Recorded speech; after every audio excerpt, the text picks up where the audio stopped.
Well, good evening. Welcome back to another episode of Cam and Focus Weekly.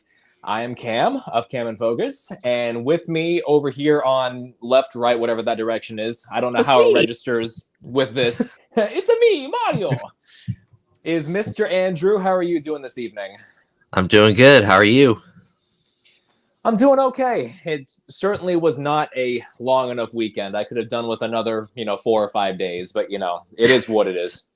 Hey, Beggars it's really can't be cold choosers, I here, guess. so we'll get Yeah. a couple days. What's So the it's what's the temperature 27 over there in degrees. Texas? 27 degrees Egads, right that now. wow, that kind of weather, I might actually go out in long pants. Yeah, I know. I wore shorts this morning. It was 23 with a wind chill of 6. And I was like, ooh, Ooh, okay. it's just a Made a little mistake brisk. there. Yeah, just a little. Yep. All right, so before we get into the meat of everything, I have a special announcement to make that I'm starting to regret having to go through with. But so last week, on Thursday, if you didn't see the Cantina Happy Hour episode that we did for the finale of Skeleton Crew, I made the announcement that if I could get to 30 subscribers by today, I would do a Cam and Focus weekly stream wearing the Slave Leia bikini. And by God, I never had to to go 31. So it's out there in the universe now, so I have to do it. So obviously it's not going to be this stream. I don't know if it'll be the next one, but most likely it will be the one after. Next one. Yeah, I'm just gonna keep on rolling it over. It's like, oh, you know what? Oh, 5 years Amazon later, sold man, out. I What totally do I forgot do? to order it. Gosh. I think it got lost in the mail somewhere, like 6 weeks ago. But it's not going to be. It might not be the next stream, but it'll probably be the one after because I do have to order it. Might take a little bit of time to get here, but I am going to be doing it. So yeah, I guess I'll make my subscriber milestones. I guess the incentive to subscribe to me is you'll get a nice bit of tasteful nudity. So just every 10 subs, you'll do something. Every 10 subs, I remove an article of clothing. Oh gosh. And we also have some viewer questions, which I'll be doing at the end of the stream. So in the last few minutes, we'll be going through those. I have a few questions that people wanted answered. So nice. Today we're talking about Krull, a nice little sci-fi / fantasy film from 1983. Now, this movie is a bit of a mixed bag because if you go online and you watch and you look at the comment section on YouTube of like the trailers or some of the scenes from the movie, you'll see that a lot of people have a lot of nostalgia for it. You have people calling it a masterpiece. You have people saying they grew up with it. You have people saying that it was a huge part of their life.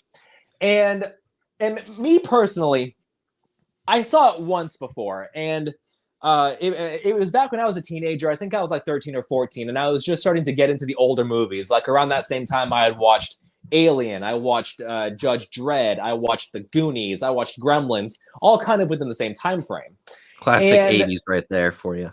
Yeah, exactly. And coming out of it, now having watched it a second time, I don't know, man.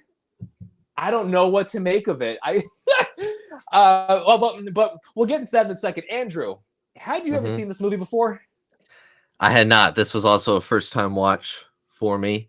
I hadn't even heard of this movie, to be honest, until you added it to the list. And yeah, I don't know how to feel about this movie because when I was watching it with the mindset that there are people that love it, I could see why people loved it. Like if I watched this movie as a kid, I probably would have loved it. Because you overlook a lot of the stuff, like when they're on a set versus a green screen, or the choreography, the fight choreography was, wow, that was something right there. Yeah, exactly. But I still liked the story and I still enjoyed it. It had that 80s feel to it that I like. And so, yeah, I think if I watch it a couple more times, I'll I don't know. I really don't know what to make of it because I liked it, but in a weird way. Like it's weird, you know, like it's so bad it's good kind of Yeah. thing. I mean, you watch it and you see flavors of other movies in there.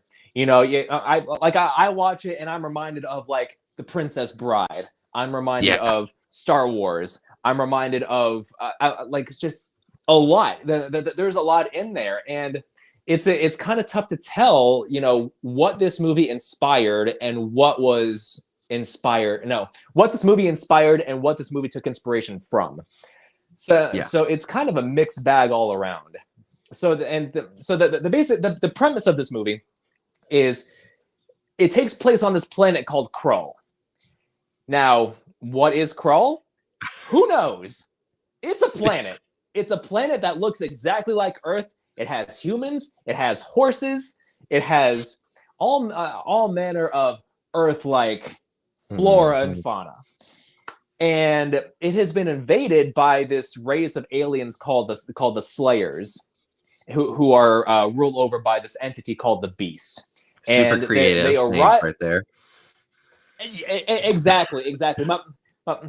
Might as well call them the Others. Yeah.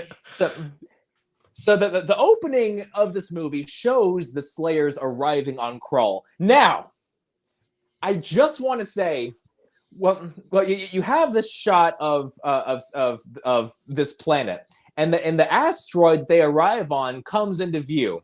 For the first like 3 seconds of it, it looks exactly like a Star Destroyer. Yeah. Exactly. It even had that dorsal bridge fin on top. I was like, oh my god, this is freaking Star Wars. And it comes in from out of or something, you know. Seriously, like it comes in from out of frame, and all I could think of was A New Hope. This is exactly like A New Hope.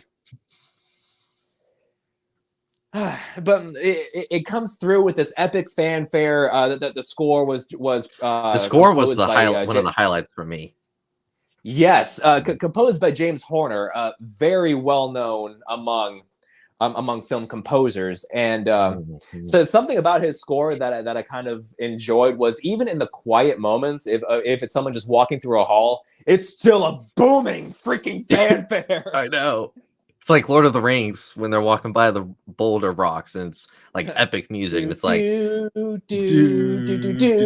no one's looked cooler ever walking in ever. Oh no, of course not. And so we get a bit of narration about, you know, what this world is and what's going on. You have these two kingdoms that are about to be united through marriage, and something that you'll learn very quickly watching this movie is there is no world building. No. At all. Nope. And the narrating too, like he talks like Yoda. He like will talk backwards, you know, like out of order when he's like narrating his lines. It's weird to follow along. If I didn't have subtitles, I wouldn't know what is being said.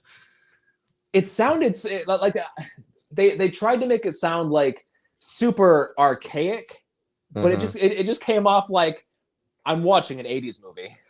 Yep. Like it was so hard to separate that from the content that I was viewing. It's like this is an 80s movie. It has everything. He sounded like the trailer guy. 80s movies, like, 80s movies. He sounded like the coming to a theater near you, you know, something like that. In a world invaded by the Slayers. Yep. That's exactly what it sounded like. Coming this summer.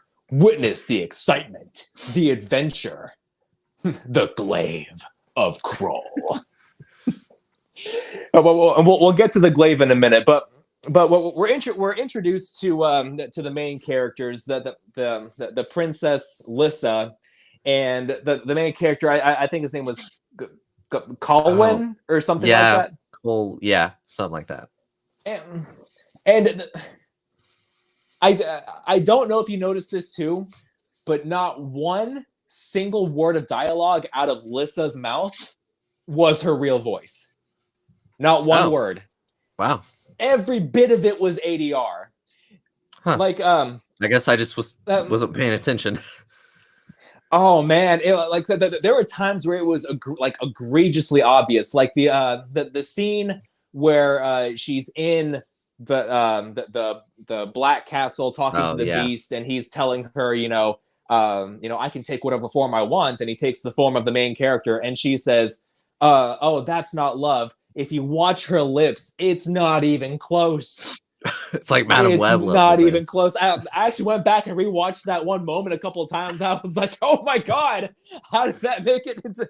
I think I was so confused. I was so confused by what was going on in this movie. I didn't even notice that. It's like there's so many other things to be worried about. Like the ADR was the least of your concerns. Yep.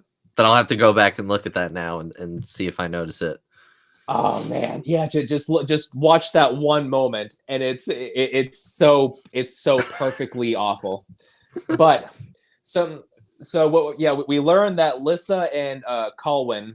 I'm pretty sure that's his name. I think I'll fact check that. Yeah, if I'm wrong, then whatever. But she and him are the ones who are supposed to be married to unite these two kingdoms, and you don't necessarily. I can't tell. I legitimately can't tell if they've never met before or if they've been friends forever. I know. Yes. That first interaction where she's like hiding from him and he's like coming to find her, it gave off the okay, they know each other. But then the way the parent, like, I don't know, it was weird now that you bring that up. Yeah.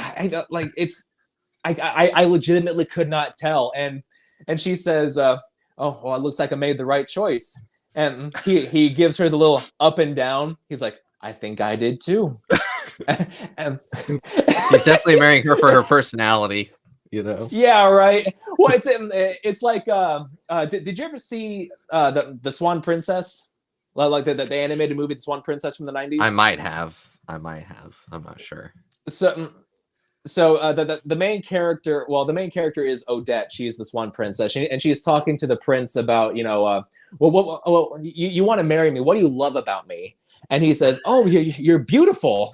And she says, "Well, what else?" And he says, "What else is there?" I gotta use that line now. That was so fitting for this because she has no personality at all. She's just the MacGuffin for him to go and save. Mm-hmm. So they go through their wedding ceremony where he takes a torch and he puts out the fire in water and says, "I'm putting out this fire, and only my one true love can give me my fire back," or something. Yeah, he's like, "For the woman that I will call my wife or choose to be my wife." Yes, like, just say wife. Just you're making it more complicated. And she reaches into the water and pulls out her hand, and her hand is on fire. Oh, it looked so real too. I mean, it was like, oh my god, it looks like a JPEG that got just pasted over it. Yep, that describes all the CGI in this movie. But when the fire is in her hands, his torch is lit again. So, oh yeah. So it's like, well, what's the point of this exchange? Oh, I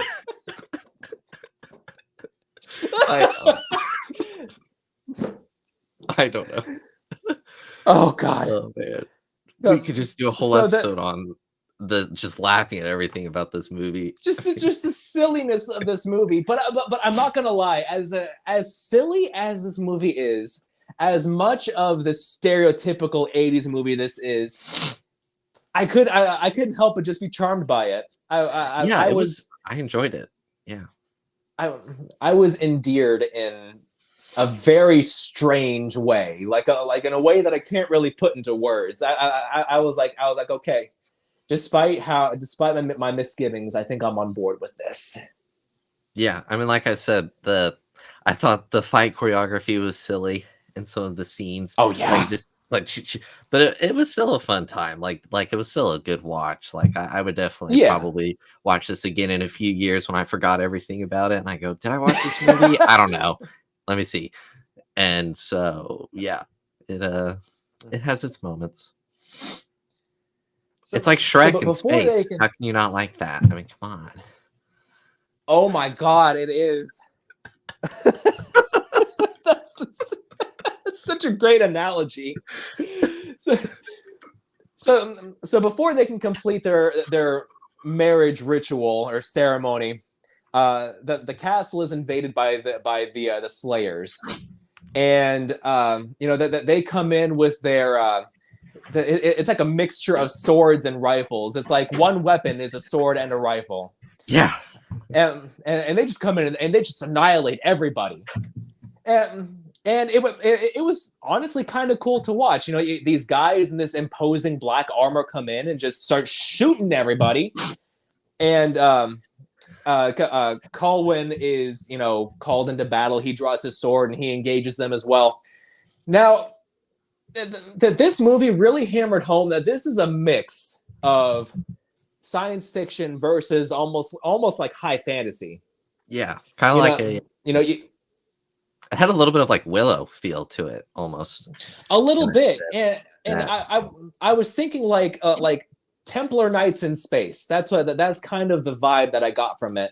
And he's fighting them away with his sword, and every impact with the weapon is accompanied by a blast of red sparks that are pasted onto the film.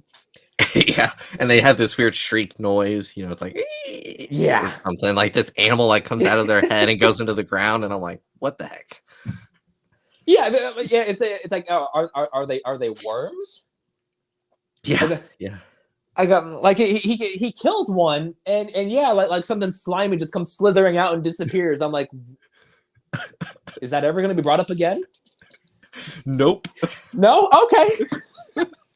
That's just supposed to be. Like I said, no world building. It's just this is the way they is, and you just have to go with it. Yep, and there were no sequels of any kind, so no more. Well, to my knowledge, so there's no world building, and there's no future world Krull building. Episode 2, The Last Glaive.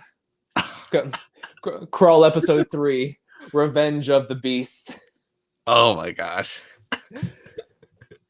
If this movie came out 10 years after it did, it would have had 2 sequels like that, because that was a thing in the 90s. You had a hit movie, you made 2 sequels that were horrible and way less quality.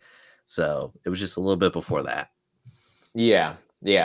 And then they have a crossover with Krull and Conan the Barbarian, and it's and then you just get the Krull cinematic universe. Oh gosh. I'd be on board with that. Kinda. Yeah, still no world building, even though it's a cinematic universe. Yeah, exactly. You're just introduced to all these new main characters. It's like, well, who are they? Who cares? Yeah. Well, it's kind of like, what was that character? Ergo the Magnificent. Yeah. Who was he? Where did he come from? Who cares? He's here now. He comes flying into this pond, and he's like, "Help! I'm drowning!" as he's standing up. And then he's. And then he's like, I'm not going to travel with you guys. And he runs off to the forest, walks like 5 feet into the forest, sees a Cyclops, turns around and runs. Wait, I just remembered. I have business in this direction. And there are moments of like legitimately effective humor here, especially with that character, because he says, I'm going to turn you into a goose. And he turns himself into a goose. Yeah. And then you have this shot of the goose looking down at his papers, trying to figure out what spell to bring him back. Just. And the talking is like an echo. Like his voice is echoing in the goose. Yes, and it's super high pitched. Like that they had him read his lines, and then they cranked up the pitch. And so it's got that really clippy distortion behind it that you can tell it was racked up. But yeah. He was a character. He was a character for sure. So they the Ravagers come in. They kidnap Lissa, and to her credit, even though she has no personality, she tried to be effective in the fight, sort of. I mean, she gave a guy a sword, Yeah. only to have him get shot down a second later. And she kind of just like lightly tosses it to him, not even like here, like panic. She's just like, you need a sword. There you go. And then he's shot. Yeah. It's like it's like she was trying to toss him a loaf of bread or something. Right, exactly. Carton of eggs, like, be careful. And as she's getting taken away, again, her voice, I just don't know what's up with her actors. But she's Cohen! That's the problem. It's so unenthusiastic and so not urgent. And meanwhile, he's like, Lisa! He's literally like jumping off the stage. Well, and his father's getting killed too. And he's like, Father, who do I go to? You know? And then he's hit. Already been stabbed. Okay, go this way. Right, yeah. It's like when it's like a villain's holding up the two and it's like drops them both at the same time. Well, who do I go for? Oh, you're dead. All right. You know, you. Like, but eventually, Colin gets shot, but presumably, I guess killed, because he's the way he falls. I mean, it did. Oh look yeah, like I mean, he fell pretty hard there. Yeah, so I was like, geez. Yeah, and I don't know if that was actually the actor that performed that stunt, but even if it was a stunt guy, props to them because that fall actually looked pretty hard. It looked pretty realistic. It did, yeah. So, I guess the next day, Idir, or is that his name? Idir or Idir or something like that. Yeah.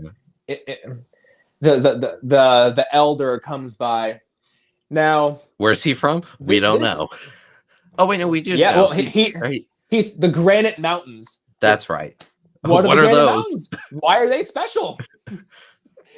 Why does he live there? Who cares? That's what the book that was supposed to come out that never got published. Oh yeah, Krull, the novelization, inspired by the hit motion picture that you can find in the $5 Walmart bin. Yeah, written by R.A. Salvatore. So he comes in and he finds Colwyn lying on the ground. Now this is where you need to really direct your actors, because if Colwyn was supposed to be dead, he didn't do a good job showing it because you can see the actor clearly breathing. I picked up on that. It's not just like itty bitty like breaths either. It's like. Yeah, he's like, just like yes, we know you have a very defined six-pack and obliques. You don't have to show us. Hold your breath for 5 seconds. Yeah, I know. That was one thing I was like, wait a minute, he's breathing, like full-on breathing. Like, jeez. Yeah, is he dead? We don't know. Who cares? He's alive now. That is the tagline for the movie. Who cares?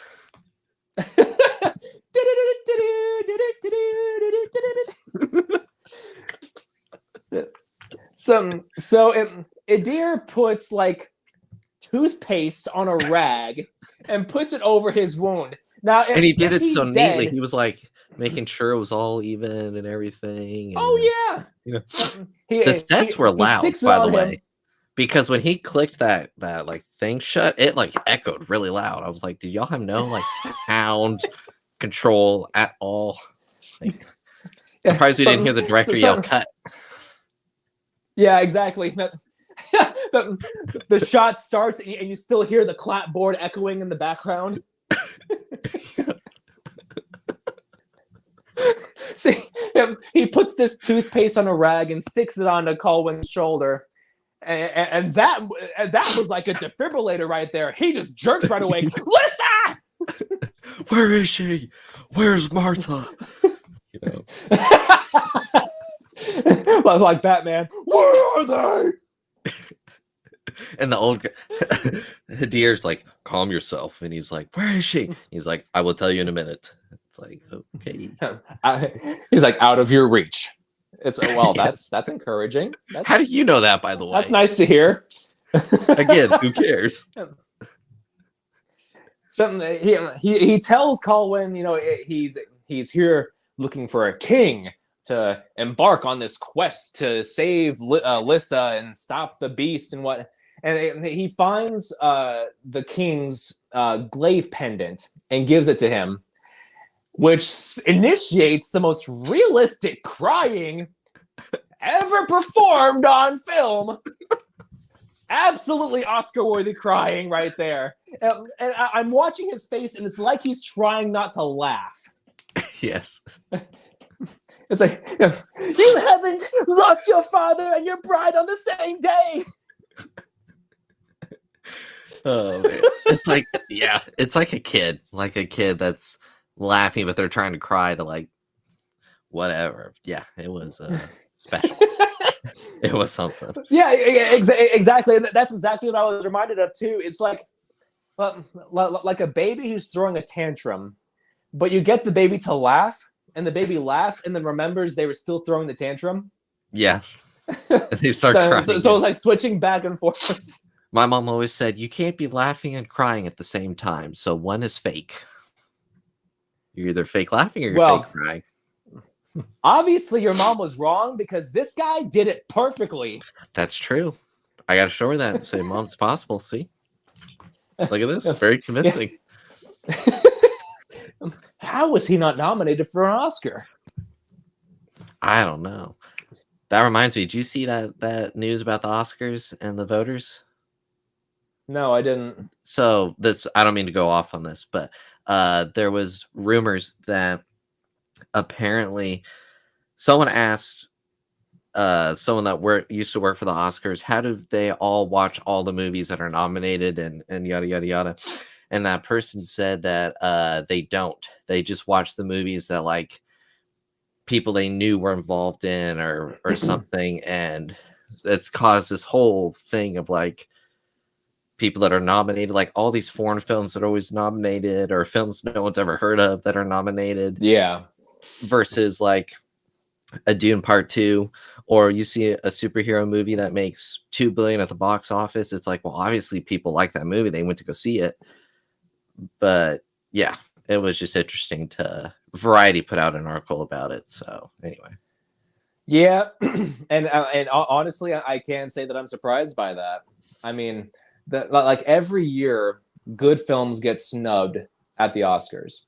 Mm-hmm. Now every now and then you do come across a year where the films that deserve it do get it. Like yeah. Now I mean I know that this is a foreign film, but it actually made history as the first foreign film that won Best Picture, which was Parasite from South Korea. Oh, that's right. I don't know if you had seen that yet, but what a damn good film. I don't think I have, but I've heard it's really good. I need to check it out. Is for sure. Yeah, for sure. It's like I guess you could almost call it like a black comedy. Mm-hmm. But it's very much like a social commentary on the separation of the wealthy and the poor in South Korea, because that country has such a huge gap between people who have money and people who don't, and this movie kind of expounded on that idea and showed it in kind of a humorous light, but at the same time, I mean, you just have to watch it. It's really, really good. It was I want to specify, I didn't mean foreign films can't win. It was just the article talking about why those seem to be more common. Yeah. But yeah. And their rule for the scores, like, anyway, the whole episode we could do on that. But anyway. Oh, yeah. Yeah, that's a whole hour-long discussion in and of itself. A bonus episode for the Patreon. Go check it out. I don't have a Patreon yet. I don't think I have anybody who wants to actually give me money for free. It's a shameless plug for the future. How about that? Yeah, right, exactly. Donate to my Patreon, 1 penny per month. Just wait for 40 subscribers, guys. Wait for that announcement. There you go. Yeah, exactly. For 1 penny a month, you get more nudity. No, you got to do sad. You got to go for just 1 penny a month. You. Oh yeah, but I'll make it like a Sarah McLachlan commercial. So they embark on their quest to acquire the glaive, which Colwyn thinks is a myth. He thinks, oh, it's just a symbol. It doesn't really exist. And Idir's like, oh no, it's real. Okay. How do you know that? He just knows. He's all knowing. So they go to the mountain where the glaive is supposedly kept, and we're treated to 3.5 minutes. That's how long it was. Just climbing this mountain. It was the longest freaking scene ever. You know something I noticed in this movie? You know how many shots I had from afar where you couldn't even see the actors until they started getting really close? Like, there was one scene where it was way afar of him climbing. I didn't even know where he was until they started to zoom in a little bit. And I could see him climbing because they were so far back. I know. And they really had to mask the fact that they got the stunt double to climb that freaking mountain. But it was 3.5 minutes of mountain climbing.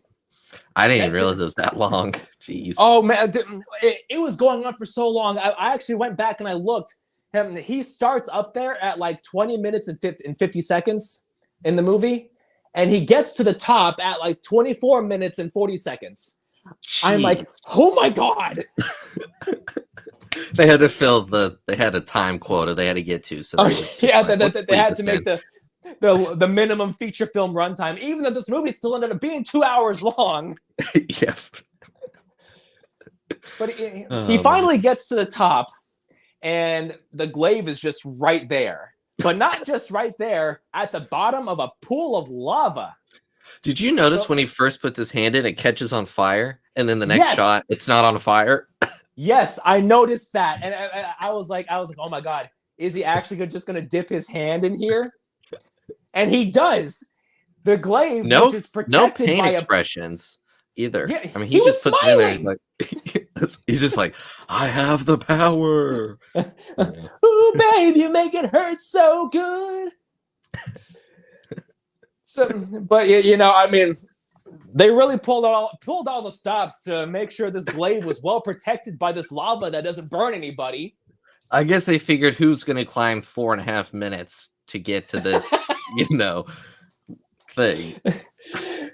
But he, by God, he reaches in, pulls it out. I would have loved it if they showed him climbing back down for 4.5 minutes. Oh, I honestly, if they had done that, I would have just stopped the movie and said, "Okay, I'm canceling the show for tonight. I can't get through this." Or just put it on double speed, so he's like, he's coming down like a Looney Tunes character. But he gets the glaive. He knocks it out of its suit, I guess. And now we'll get to the glaive a little bit later, because we'll get to that later. So he goes back down and meets back up with the deer. They continue their journey, and they eventually come to this nice waterfall area. And this is where we're introduced to Ergo, the Magnificent. He just comes in here. Where was he coming from, and why was he in like a ball flame? Who cares? But he just this guy. I'm not gonna lie. He was legitimately funny. I really enjoyed him. Mm-hmm. But it's like you said. Who is he? Where did he come from? Why is he there? How did he end up? It's like, oh. And he's like, I'm drowning, but he's standing up in the water. He's like, I'm drowning, help! In waist deep water. It's like the writers ran out of paper to put the script on, and they're just like, okay, asterisk, he's drowning. Yeah. Like, But he comes out of the water, and he displays his magical power by turning himself into a goose. And But what is his like tagline? He's what, short in short in stature, stature, tall in power, something, and narrow in purpose, wide in vision. Yeah, that's what it was. Yeah, is what he said, and it's like okay, well, there he is. That's his character. How does that play out in the future? He doesn't. he just says that every time he introduces himself.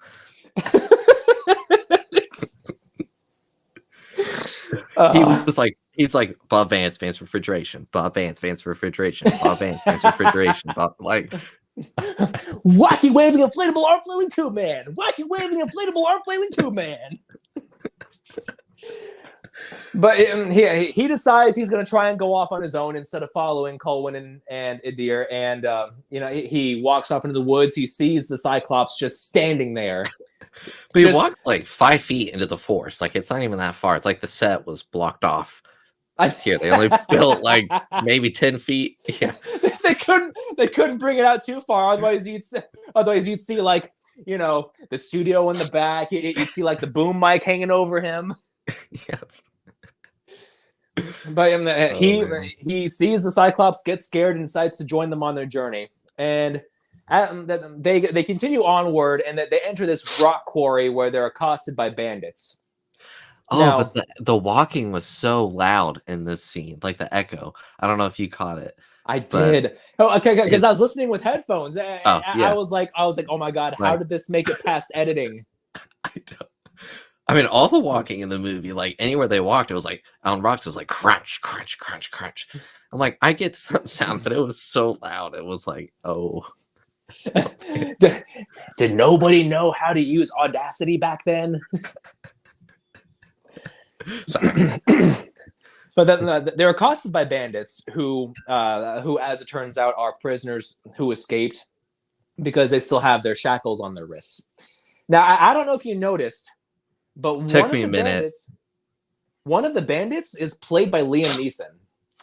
Yes, because I saw his name in the credits, yes. And initially I didn't recognize him, but then when he talked, I recognized him. Well, for the first couple of minutes that he's in there, he's just kind of standing up against that rock, and I'm like, wait a minute, that's Liam Neeson. Well, and one of the other ones, I think his name was Rune. That's Hagrid from Harry Potter. Yeah. Yeah. Rest in peace, Robbie Coltrane. Loved you. Definitely. If I didn't see his name in the credits, I wouldn't have recognized him at first because he looks completely different than he does. I mean, they did a good job of making him look different. Yeah. And it's also the 80s. Harry Potter hadn't come out yet, but I mean, he just looked. But what was his line to the bandit leader? He said, "Can a guy talk to himself without being interrupted?" Yep. But Colwyn convinces them that he's the rightful king of the kingdom. He shows them because he has pendant. The necklace with the keys. Yeah. Yes, the keys to their shackles, and only the king and his marshal have that pendant or have that key. So that they decide to follow him, and eventually they stop to set up camp, and that's when they're attacked by. Well, that's when Colwyn's attacked by the changeling, who I guess falls in love with him or something. That's why she didn't fully attack him or something. Mm-hmm. I didn't quite grasp what went on there. There was not enough development. Well, because the Beast was trying to get Lysa, or was that how you say her name? Lysa to fall in love with him. So he's saying, "Look, your husband is betraying you," and he's like, "No, I cannot betray her when she has no love for herself." And then then the Beast like gushes wind towards her, and she just like dies into the abyss. Yeah. Where did she go? We don't know. How did it happen? We don't know. Nope, we're watching a Star Wars hologram of them. Yeah. She just disappears. So, and around that same time, they're also joined the Giant, who, or not the Giant, but the Cyclops. Cyclops, yeah. Yes. And this is probably the only actual development that we get with a character, because he goes into about why he only has one eye. The Cyclops is, made a deal with the Beast, I think, to see the future, but instead he took one of their eyes, and now they can only see like their death.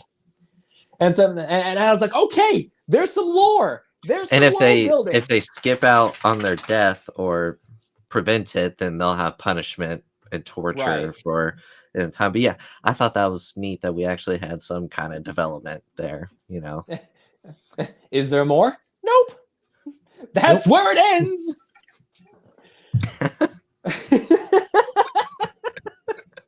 I can't with this damn movie. Well, we kind of get a little bit at the end though with his character, because he stays back for his death. He's like, I must remain here, and then he comes back. On the horse. It turns out not very real, not a green screen. They did not use a green screen at all. Very real. Oh yeah. It turns out that his supposed death was to help Colwyn and them escape or get into the castle. He holds the gate up and is crushed by it later. And it's like, okay, well, there's a character arc that kind of came full circle. Does anybody else get a character arc? No, not really.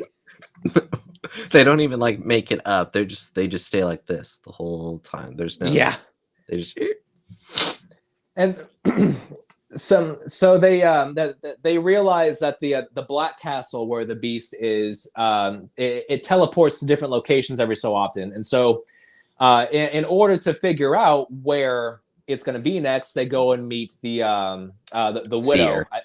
I'm sorry, the widow. Yeah, the widow in that spider cave. And Web, right? I think that was her name. Yes, the Widow of the Web, exactly.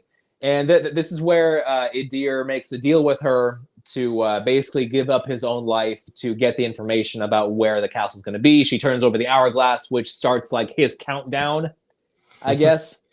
and while a spider's coming after him too, so he's battling two things. We got some real tension here. This very real spider is coming towards him, Ticky, ticky, ticky, ticky. And then it's like when the sand stops, it stops. And then the sand keeps going. It's like, holy gosh. But he does finally find out where the castle is, and he has just enough time to tell them before he dies. And he just falls. Yeah, he just falls. It's like, I would say, we knew him so well, but we really didn't. And he's like, they're like, well, and then they say, what's his name? What's the main guy's name again? Colwyn, I think. Colwyn is like, we'll bury him here. And then they're like, there's no time. They just take off. Because I was like, oh, that's sweet. And they're just like, we gotta go. Never mind. He's fine. The spider will get him.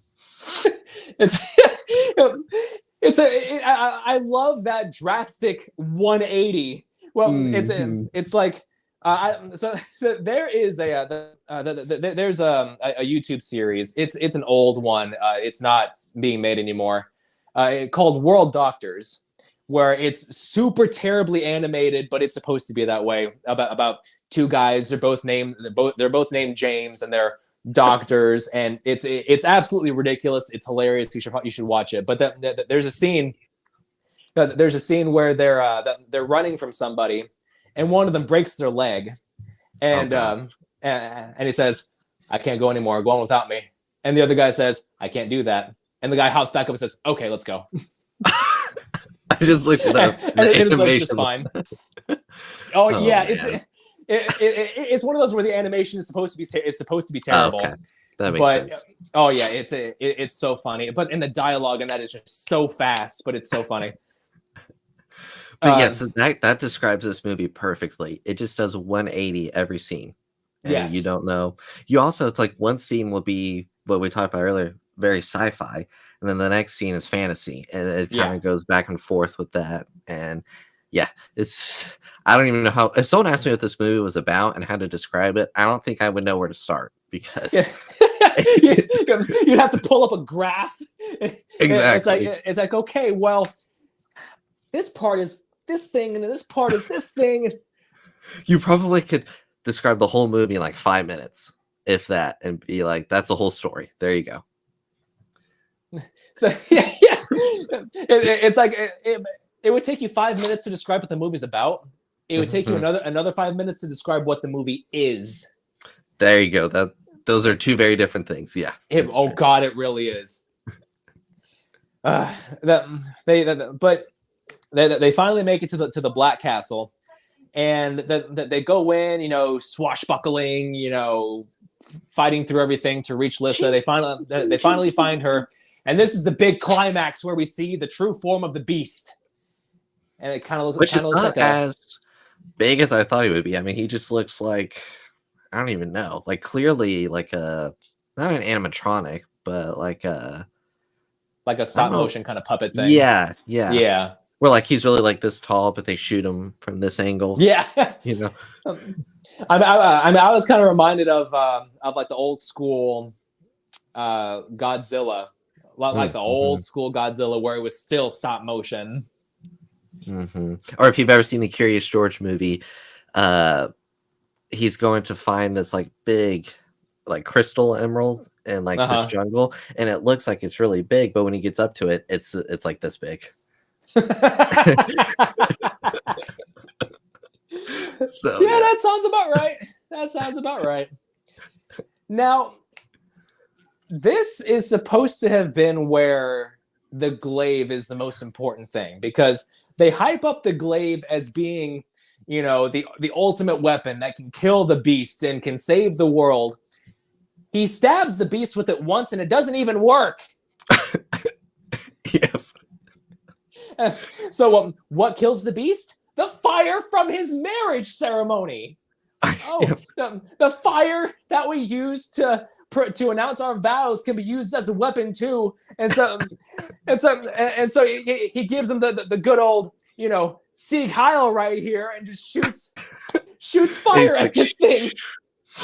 And what I loved about this scene is you could tell that they switched to green screen because they were on a set, and then you just see the green outline around their bodies. Yes, and it's like the masking was still there.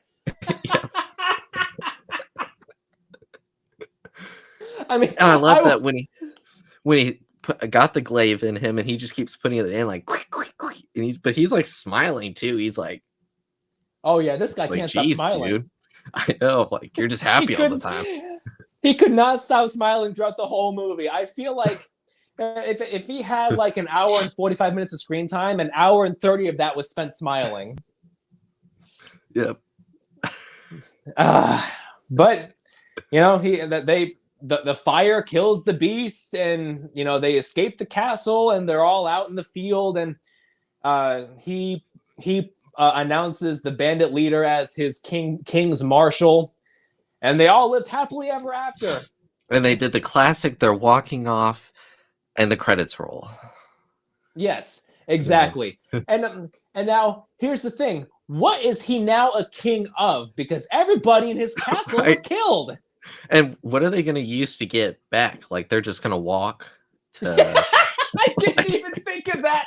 They went on this long journey. They don't even have horses anymore. I know. And those horses traveled 1,000 leagues in a day, and those horses ran with fire, but it's like they don't have them anymore. So maybe along the way they'll find a village. Oh, this movie.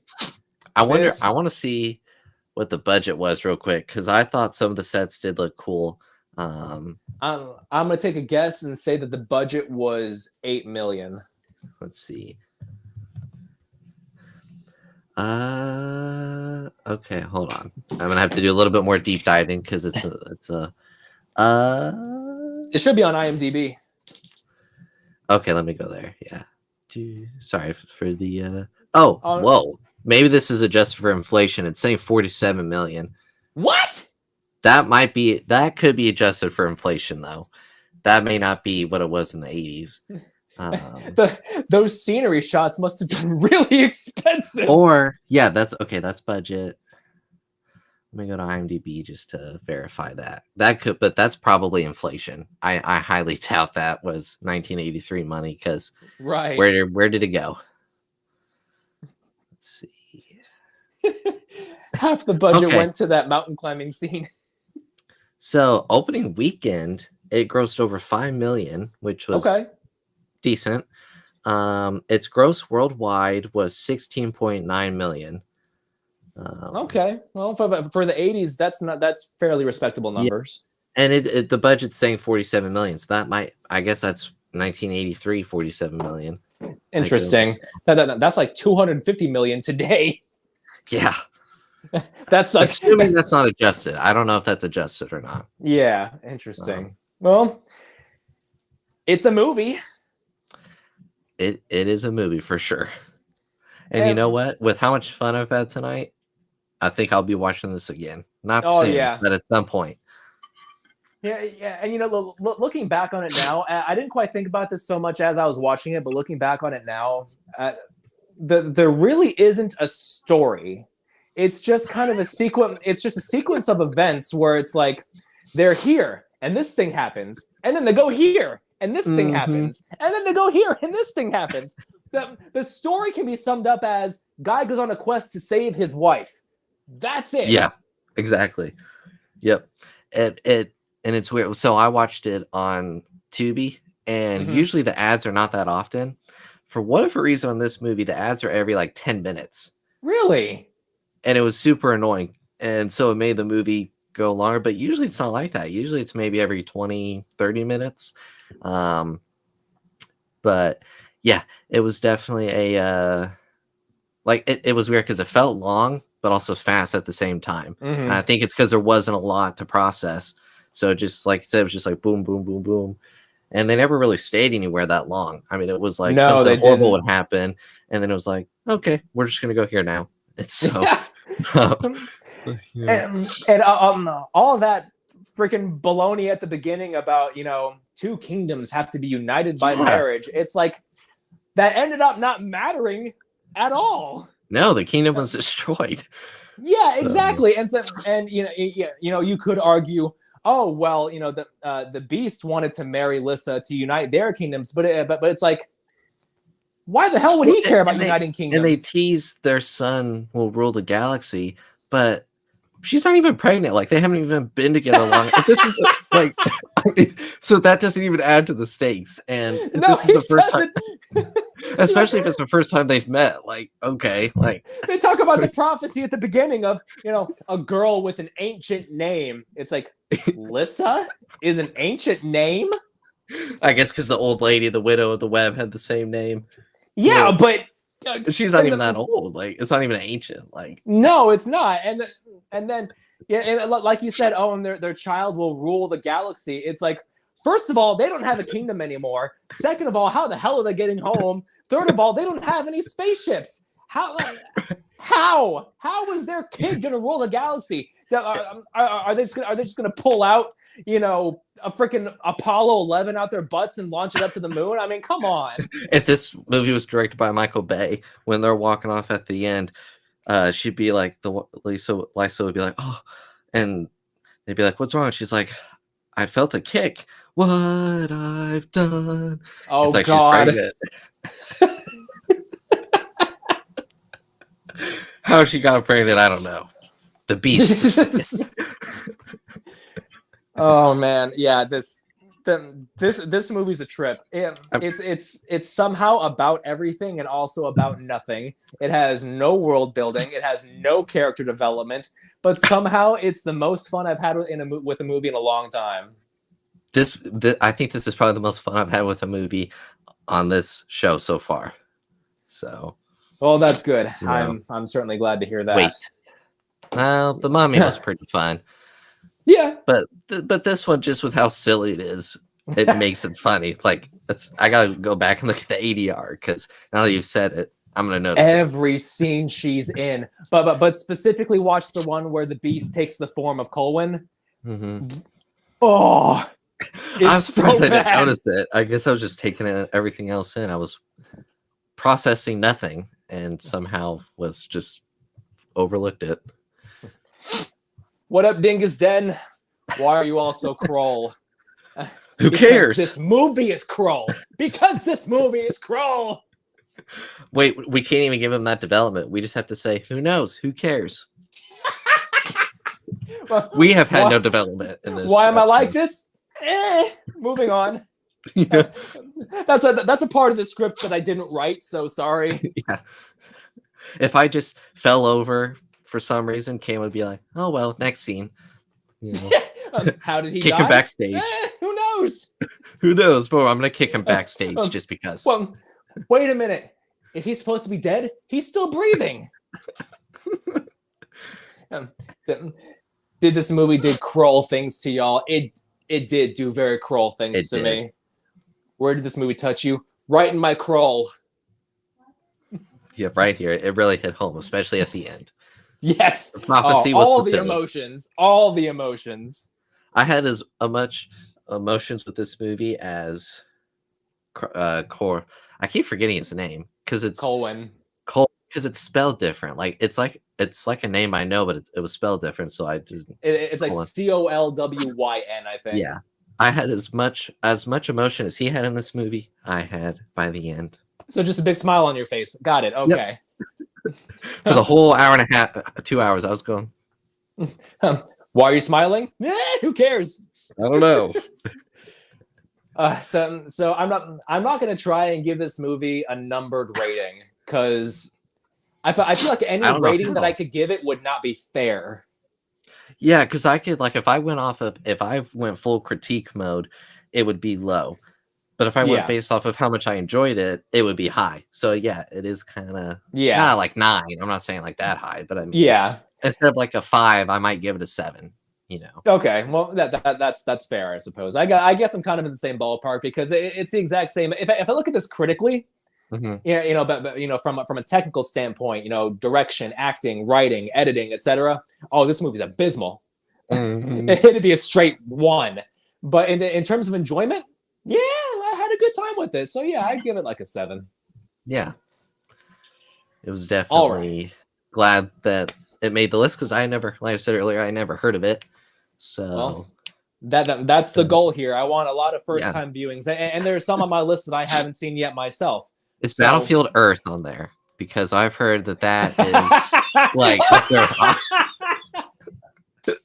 Dude, you want Battlefield Earth? So here's the thing. I don't know if I want to subject you to that. If I'm gonna watch it, like if you're gonna recommend it to me, I'd rather it be for the show and not just because I'm watching it. Oh God. Dingus wants to know if he should watch. Yes, you should. I mean, if nothing else, just to say that you did. I mean, regardless of how much we're tearing this movie apart and laughing about it and whatnot, it's fun. It's worth your time.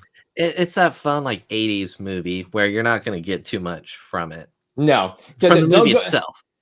Don't go into it expecting like Lord of the Rings or anything like that. It's definitely it's not a good movie, but it's a fun movie. I'm honestly not surprised I had never heard of this before, to be honest, because but yeah.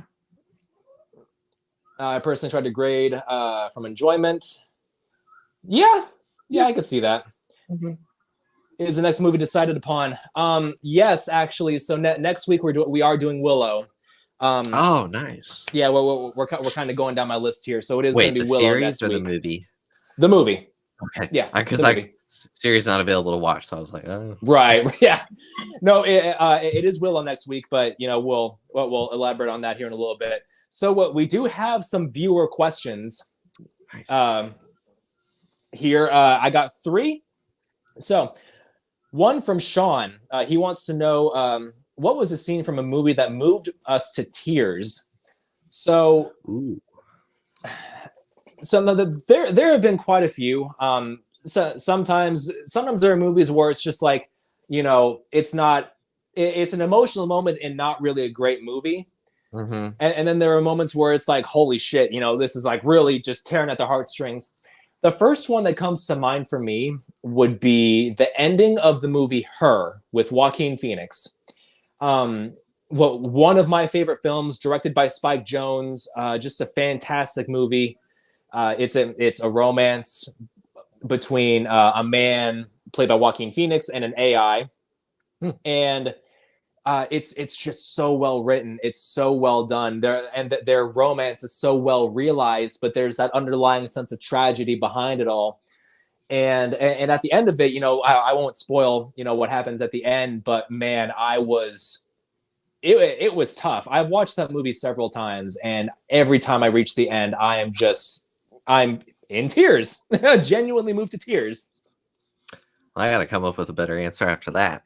Oh.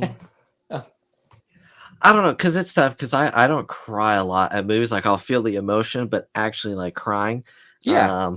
Probably the one that comes off the top of my mind is Interstellar. That one I get. Yes. I mean, that I don't, even if you don't like the movie, that scene with Cooper and Murph when he's watching the videos throughout the years Of his like daughter. yeah, holy Oh crap, that man, gets me every that's time. tough. It I mean, just yeah. yeah, that just gets me. That's probably just the first one that comes to mind. There are several out there that I'll cry at. But actually, I'm a man. I don't cry. I may feel emotions, but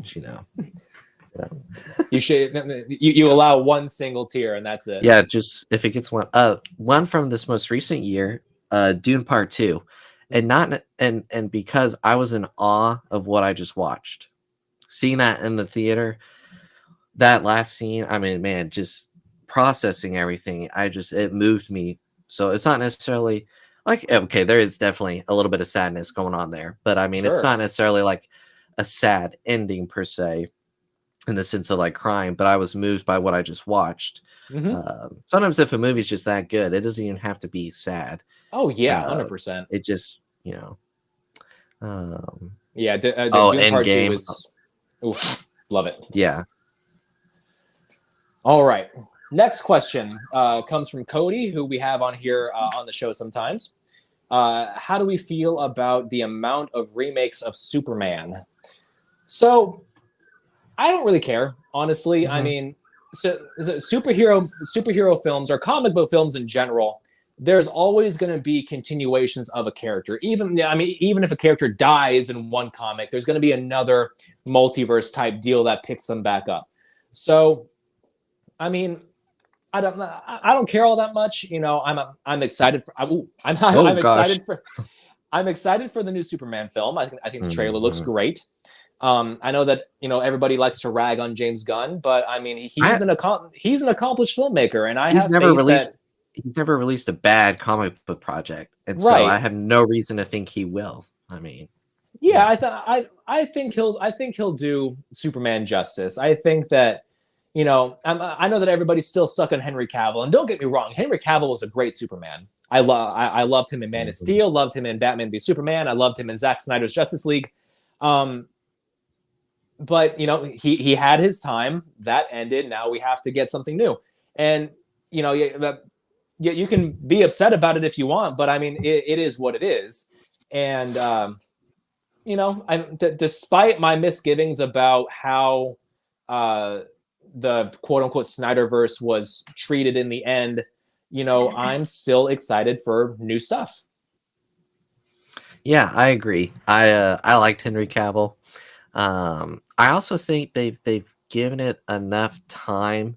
It's not necessarily that a generation has passed, but I think because Henry Cavill only got one Superman movie, solo at least, which was 12 years ago, even though he appeared in other movies and kind of had like a 0.5 movie with BBS.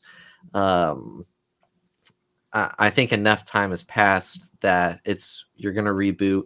This is like if you've always wanted to start DC stuff, but you're like, I don't know where to start, you could start here and you don't have to know. Just like the Batman stuff. I mean, technically when the original 4 ended, it was what, 10 years after that? No, less than that. The Christian Bale came out. I think it was 2005 or 2004 that Batman Begins came out. And then you had a 10-year gap between Dark Knight Rises and the Batman. So yeah, I think it's I'm excited for Superman, and honestly, I always will be, even if there was a previous iteration that was bad. Superman and Lois, that's another iteration of Superman right there. Yeah. It's not mainstream, but that's still there. So Yeah, and I've talked to a lot of people who really love that series, and I haven't gotten into it myself. I know where to watch it. I just haven't gotten around to it yet. I've got so many other things to do, but yeah. yeah, I'll get to it eventually because I have heard a lot of good things about that show. Mm-hmm. All right. Now, our last question comes from Jennifer. She wants to know what makes Don Bluth films so endearing and special to so many people. So that depends on the person. That depends on who's watching it. See, the thing with Don Bluth films is, but beyond the stellar animation. I mean, the man is a legend in the realm of animation. I mean, you have an American Tale, Secrets of Nim, Titan AE. What an underrated movie. Anastasia, All Dogs Go to Heaven. Anastasia, yes, exactly. Land Before Time. Land Before Time, yes, exactly. I mean, even if you don't know who Don Bluth is, you've watched his movies. Mm-hmm. And so I had to look him up just to verify. I didn't recognize the name, but as soon as I looked him up and looked at his movies, I've seen several of them. Oh yeah, but I just didn't. Absolutely. I had never heard the name, so anyway, sorry. And on the topic of what makes them so endearing and what makes them withstand the test of time, again, that kind of depends on the viewer, because everybody's really going to have a different answer if you ask them this. But I think one of the main things is Don Bluth films tend to have kind of a timeless story. They usually have a story that really could take place anywhere at any time, and it wouldn't really change much. And the problems that are presented within the narrative, the obstacles that the characters have to overcome, they could happen to anybody. Especially with American Tail, because it's a movie about Russian immigrants coming to America right around World War I. So that was a very tumultuous time for the people who are coming into America, and it's this movie about mice and cats and whatnot, but it chooses to not make the problems that of mice versus cats. It chooses to make the problem almost immigrants versus not, and so in that sense, you can look at the stories presented in his movies and almost imagine them being much more personal and much more relatable than you might otherwise believe them to be. Yeah, honestly, I don't have much to add to that. I think you put it perfectly. And also because I didn't know the name until 5 minutes ago to verify that I'd seen his movies. Yeah, honestly, I haven't seen as many of them in a long time. A lot of them I did grow up, though, with a lot of those movies. But I don't think I really have anything to add to that, to be honest. You took everything. I have no now. You are the Cyclops of this moment, all right? You just took unbelievable element. Gosh. I got the one shred of character development, and then it's gone. Yep. And it's gone. Yeah. And we're at the end of it. We're at the end of the show. There you go. All right. Any shameless plugs, Andrew? Anything coming up for you that you want our viewers to know about? Last night, I was on the Scare Scuttlebutt podcast for a all-star roundtable of the Skeleton Crew finale and series. Nice. Yes, I'm an all-star. Obviously. I was a last-minute choice. Anyway, I'm kidding. So we did that. That was a lot of fun. Tomorrow night on the Feast of Fandoms YouTube channel, David, Debbie, and I will go live for MCU Monday. I believe we're doing Daredevil Season 3, Episode 6. Nice. Thursday, I don't know what we're doing for Cantina Happy Hour yet. I guess we still need to figure that out. So hopefully by... we're going to talk about why The Last Jedi is the best Star Wars movie. We could. Honestly, we could. It's definitely the best made. I'll give you that. I think that's it for me, at least. Yeah. Yeah, and obviously I'll be on the Cantina Happy Hour as well. So everybody who's viewed can catch me there. That's this coming Thursday at 9:30 p.m. Eastern Standard Time. And next week, like I had said before, we're going to be covering the movie Willow. That is one that I have never seen before. I have known about it my entire life, and I've never watched it. Okay, to be fair, I've only seen it once, so I'll let it see. I didn't watch Willow as a kid. I watched Dark Crystal. And okay. So that's not really a great movie either, but that's one that I have a lot of nostalgia for. Those movies are like in a connected universe without being connected. You know, exactly. It's almost like they're synonymous with each other. Mm-hmm. So yeah, that'll be a first time view for me. So I'm excited to get that going. That's Nice. gonna be next Sunday at 9 p.m. Eastern Standard Time, right here on Cam and Focus. And I gotta get my bikini ready. I don't think Spencer heard that. Oh yes, Spencer, if you're still watching, so we did reach my goal of 30 subscribers by today. I'm up to 31 now, actually. And I had said during the Cantina Happy Hour this past Thursday that if I reached 30 subscribers by Sunday, I was going to buy a Slave Leia bikini and wear it on stream. So I've already clarified that it's most likely not going to be this coming Sunday, just because I have to order it and it needs some time to ship and whatnot. But it is very likely going to be the next Thursday. The film which we'll be doing that day is still to be announced, but it is coming. Return of the Jedi. We have to do Return of the Jedi. We'll see. We will definitely see. But I'll be sure to make up my my Cam and Focus bikini calendar and sign it for everybody who orders one. You can keep that copy. That's good. What? You don't think I'm sexy? Jeez. I'm just gonna turn this off. Careful, my mom's on this app, okay? Yeah. Come on.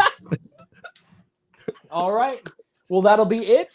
This is the end of this week's episode. Andrew, thank you so much for joining me. I had a lot of fun discussing Krull. It was a blast, yeah. This was a good one. It was, so, for sure. Thank you, everybody, for watching, and thank you for everybody who participated in the chat. Be sure to like and subscribe and hit that bell icon. Just subscribe to my channel. You may get a prize. Who knows? Yeah, get me to my next milestone so we can see what other lingerie I'm gonna be forced to wear later. So thank you, everybody, for watching. Have a good week. I will see you this Thursday on Cantina.